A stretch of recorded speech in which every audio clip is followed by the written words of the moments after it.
not necessarily tribal or regional.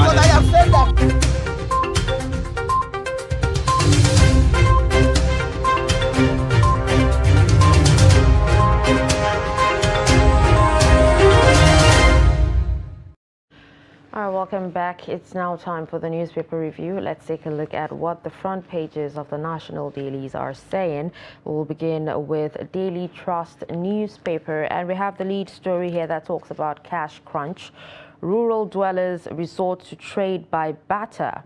And writers here says can't access new, old notes after taking cash to banks. Borno, Yobe villagers turn to Niger's currency.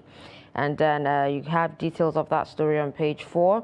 And below that story is a pictorial of displaced Syrians taking refuge at the Sultan Ibrahim Mosque in the regime-controlled town of Jable, northwest of the capital Damascus, yesterday, following a deadly earthquake in Turkey and Syria. Now, more stories on Daily Trust newspaper. CBN's Naira policy is money confiscation, says NGF. Turkey Embassy, Murik seek help for earthquake victims on page 5. We also have bandits kill DPO, 4 policemen in Niger. Man dies in scuffle with school bus driver who defiled his 7-year-old daughter. Really sad one there. Details of that story on page 27. At the top of the page, we have 13 days to go. We'll work with women across states for Tinubu's victory, says Badaru. Obedience launch structured media and app for election monitoring. And Taraba PDP governorship candidate says, I'll use military experience to address security challenges. We also have Nigeria records 13% growth as airlines airlift 16 million passengers on page 23. How influencers, politicians mislead Nigerians ahead of elections. And also Atiku asks DSS to interrogate Fani Kayode over coup allegation. You can read more on that story on page 12. These are some of the stories on Daily Trust newspaper. All right, next we'll take a look at the Leadership newspaper, and it carries this story on the front page, which says governors warn of recession as cash crunch bites harder. That is on the Naira swap, and it comes with riders here that says asks President and CBN to listen to voice of reason. Private sector cries out over shortage and low sales. POS transactions slump by 13%. I feel your pains, Tinubu tells Nigerians, and PDP insists APC hoarding new notes in states. Now, details of that story can be found on page 4. Other stories on the front page of Leadership. AIG Jimeta slumps, dies in Benin Hospital. And we won't abandon you, Okowa assures family of slain policemen. Fake opinion polls will cause violence, according to the NNPP. And it was the top of the front page there. Despite court verdict, Customs auctions petrol-laden trucks as scrap. And at the very top of the front page there, bandits kill DPO, 4 policemen in Niger State. And don't incite youth to violence, Olutayo cautions politicians. Now, these are the major stories on the front page of the Leadership newspaper this morning. Let's take a look at this day newspaper. From the top of the page there, we have Atiku to DSS police invite Fani Kayode for questioning over coup allegation. Says ex-minister's claims too weighty. Insinuations about overthrow shouldn't be taken lightly. We also have Lagos orders closure of Chrisland school over student's death. Just below the name plates there, UN says poll violence starts with divisive statements and hate speech. Tinubu to CBN, allow old new Naira notes coexist till 2024. PDP to APC leader says stop punishing Nigerians by hoarding notes. The lead story here says governors move to stall Supreme Court reversal of currency swap till after election. Writers here says using joinder suits of Kano Ondo Ekiti to delay verdicts, lobby judges. Urge federal government, CBN, to respect rule of law. Justice Ministry yet to receive certified true copy of ruling. Retaining old notes will jeopardize fight against fraud, corruption. CBN tells Akure Court. Resist politicians' vote-buying antics, Catholic bishops tell Nigerians. And these are some of the stories on this day newspaper. All right, next we'll take a look at the Nigerian Tribune. And in keeping what we have seen so far, the main story is Naira redesign. Nigeria at risk of CBN-induced recession, governors warn. And writers here that says worry over emergence of Naira black market, severe food inflation. Tinubu wants Apex Bank to heed advice of Council of State. Release Naira notes, you are hoarding, Atiku tells Tinubu and the APC. Ekiti sues federal government to join Supreme Court suit.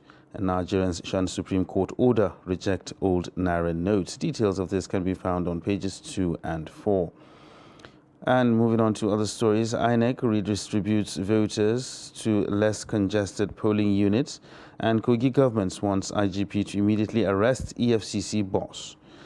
Moving on to the top of the front page there, invite Fani Kayode to explain coup allegations, Atiku tells DSS and the police. We are investigating death of 12-year-old Chrisland school student.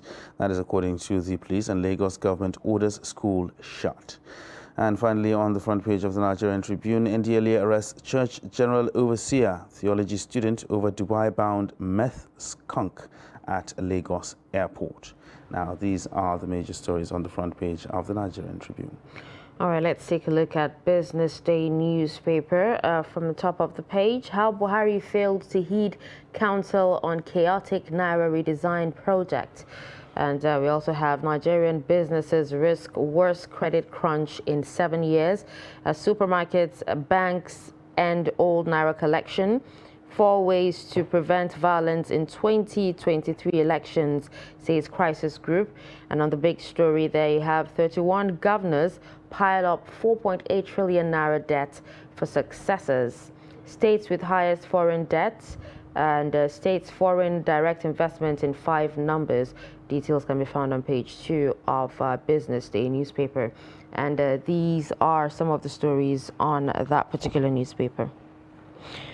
And with that, we're done reeling out the stories on the front page of these papers. We have our guest in the studio, and he's Nelson Omonu. He's a publisher, Summit Post News, joining us to review the headlines, to analyze some of these stories as well. Good morning, and thank you for joining us on Daybreak. Thank you for having me. Good morning.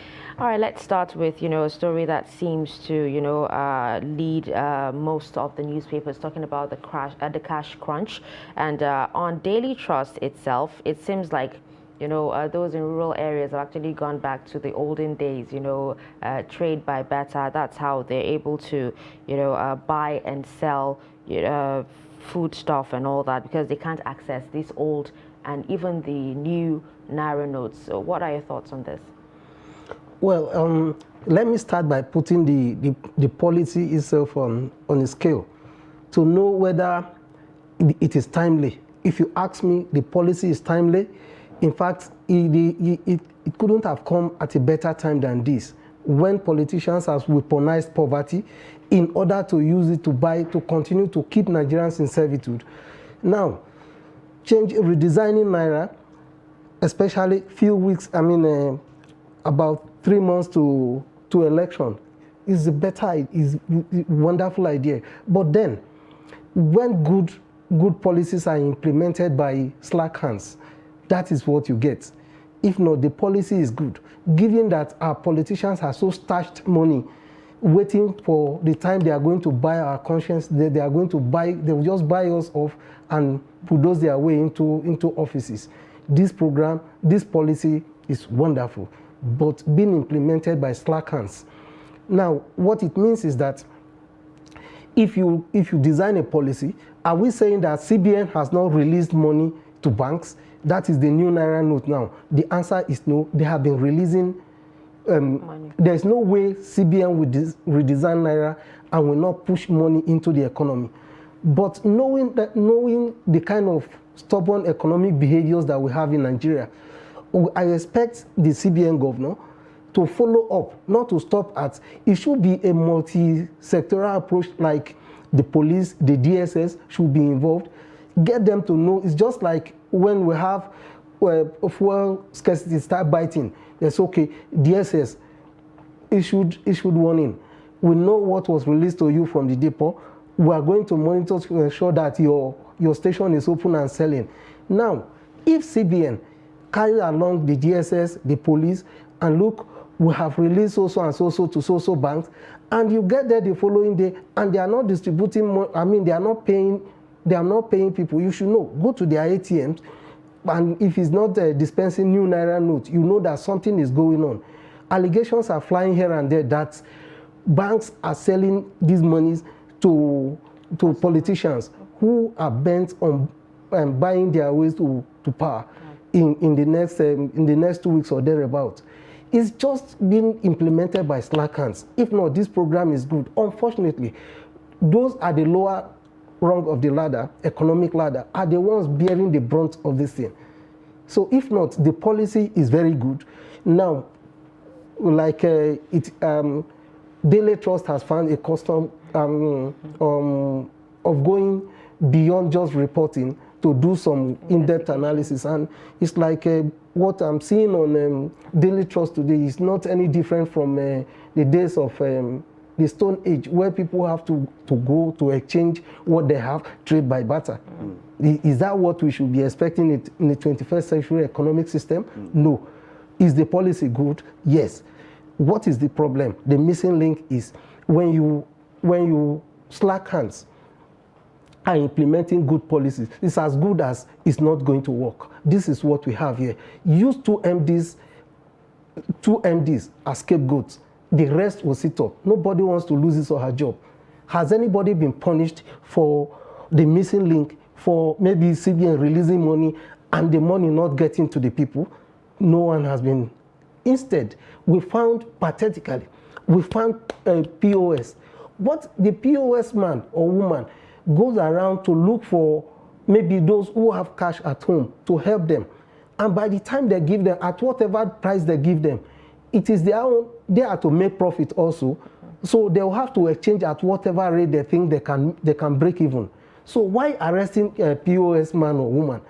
It is the bank big shots who are on top of this currency that are supposed to get the first punishment, then use 2 or 3 as scapegoats, then the rest will sit up. All right, now, according to what you've just said right now, one of the aims of the policy is to stop vote buying or to reduce vote buying, because by mopping up excess cash there's actually in the economy, which is one. And by your analysis now, that aim seems to have been slightly defeated if these politicians still have access to this cash they were trying to deny them. Another aspect is they said the policy was supposed to strengthen the Naira and revamp our economy, but we're still seeing on Daily Trust that border communities are now using currencies of other countries, Niger Republic to be precise, in transacting their business when it comes to cash. How detrimental is that to our economy and of course to the Naira? In fact, it's an assault. It's a direct assault on our national pride, on our economy, so many things. But will you blame them? No, because they just have to look for a medium of exchange by all means. Because what if, like the report on the front page of the Daily Trust, now what is the medium? What is the exchange? What is a man that has a cow to exchange for whatever he wants? Okay, how are they going to measure what is equal to what? So the people, because of their proximity to Niger Republic, they will just have to look for something, of course, to continue to use as medium of exchange until this madness is taken care of. Did this kind of report emanated some early last year, middle of last year? No, it's because of what we have introduced, but don't have the capacity to pull it through. That is the problem. And unfortunately, it is because people are not being punished here. It's like impunity. Everybody is just doing whatever they like. You can see the ruling party is also against itself. A policy has been designed. Within the APC cycle, the presidential candidate is saying something else. The president is on another side. The governors are saying something else. That is not the best way to manage a giant country like Nigeria. The political party, the ruling party should up its game. Man, I don't know, maybe it's too late in the day. All right, talking about the ruling party now, we're in an election year, and the elections are just a few days away. this policy coming at this particular time right now, and with the effects that we've seen so far, how much of an effect do you think it will have on the elections itself? Do you think it will sway a lot of people? Certainly. That is why we are hearing where the rumbling is coming from. We know those are campaigning at the moment, and we know those are crying to high heavens to defend the fact that the old note and new note must coexist. I mean, side by side. So we know from their language at this time, we know the effects of this policy. And I think that the best gift President Buhari can give to Nigerians at the moment is let us maintain status quo. Nigerians themselves has even accepted the fact that we are no longer taking, despite the Supreme Court judgment, you discover that they are still not accepting it. So why not let it go, so that if we can do this and get it better in the next 13 days, then after election, whatever comes, then we know how to continue from there. But for the first time, let us incapacitate those who think that our conscience are just like products in the market, that they can just, because they have too much money, to walk up to the counters and price, if it's 5,000 for your vote or 10,000 for your vote, please take. Or maybe a measure of rice, packaging something. Okay. Right, now share your thoughts on Atiku asking the DSS to interrogate Fani Kayode over coup allegations. That's reckless. That statement by FFK, as Fani Kayode is fondly called, is reckless. It is we have put in so much into this democracy since 1999, and we don't think that making this kind of unguarded statement at this time is preposterous. Atiku is one man that has contributed so much to Nigerian democracy, and I think we should making that call. In fact, he is not. They are not supposed to wait for ex-Vice President Atiku Abubakar to make the call before they call him for questioning. The onus is on. That is why the DSS. That is why the police. We have the police institution. This kind of weighty allegation, people planning to truncate democracy, at least he should give us some lead into that allegation. It is very, very important, because we are trying to build a democracy, and democracy is a process. Somebody just got up someday and say a frontline presidential candidate is meeting with the military class on how to truncate democracy. That is weighty enough to warrant his invitation, at least to throw more light on to substantiate the allegation. All right, so just before we actually move on, let's go back to the cash crunch. Now, you've actually said that you agree with the policy, you're in tune with the policy, but you know, reports actually have it that the policy, you know, since the policy came to play, it has actually increased inflation, and even Tribune talked about Nigeria being at risk of a CBN-induced recession, and the governor's actually warning about that. We now know where the governors are speaking from. What the reports, as the report giving us which governor, those who agree with it and those who disagree with it. Now, from what they have been saying, some of them have gone to court, challenging the new policy. We already know those who are. There's a report. There's a rumors are going around that governors have stashed so much money, those that want to seek re-election and those that want to bring in successor to ensure that they are instrumental to who is going to succeed them. Now, you don't expect them to support this policy, because invariably it's going to affect their desperation, I mean the resolve to bring in who is going to succeed them, or to ensure that their party, the governors should hold their peace for now, in my opinion. let us push this, let us see how this policy goes, let us see how it's going to see. Election is the live wire of any nation, because that is the purview from where good leadership emerges. And where good leadership emerges, you know what that means. So let us take this election like it's a matter of life and death. If scarcity of cash is what we need for the next 13 days, why don't we let us bear whatever. This is a sacrifice we must make for our nation. All right, well, talking about the elections and what could come, with this particular election cycle now, we're seeing lots of, the use of social media has come into play a lot, and lots of stories being bandied about, people campaigning and the rest of them. One thing that actually comes up is these polls that are coming up. We have lots of opinion polls predicting this is the person who is leading, this is who might win, and all that. Without being able to substantiate the authenticity of these polls, and of course the results that they are being bandied about, do you think this might have might lead to some sort of friction at the end of the day if it happens that those polls don't turn out to be wrong and the election results say something different? Would you think that might lead to some friction? Because we are talking about a situation whereby polity is being overheated, and if people feel as if they're being cheated out of their mandates, then things might go haywire. Opinion polls is already. It has taken its root in the West.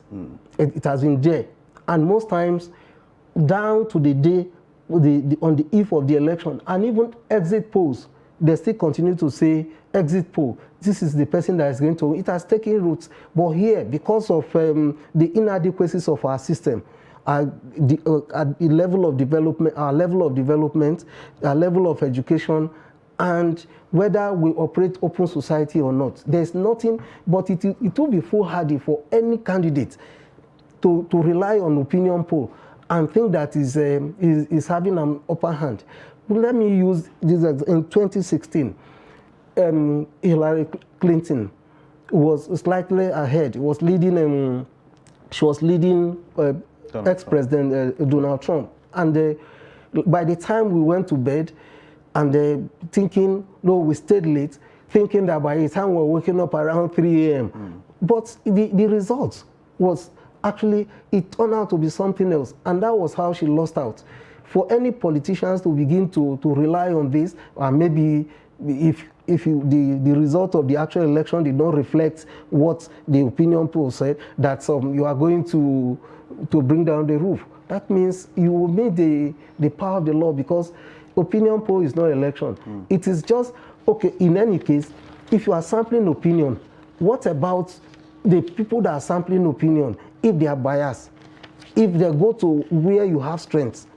Okay, the age bracket, the age belt, because what they use mostly to gauge opinion poll is social media, through apps, through some of the. So now, what of the bulk of our people who are in rural areas where more than 70% of Nigeria live? Then who is going to ask them? Through what medium did you ask them to know? It is those on ground, the local lords that have been on ground, who have helped your father send you to school, that will be waiting at every election season to ensure that this family is continue to be loyal to him because of his influence. Those factors are what determine we haven't gotten there. So it's totally wrong. It is foolhardy for any candidate to take results of any opinion poll serious, especially on this part of the divide. So we should play it down. It has nothing to do with our election. It's not going to overheat anything.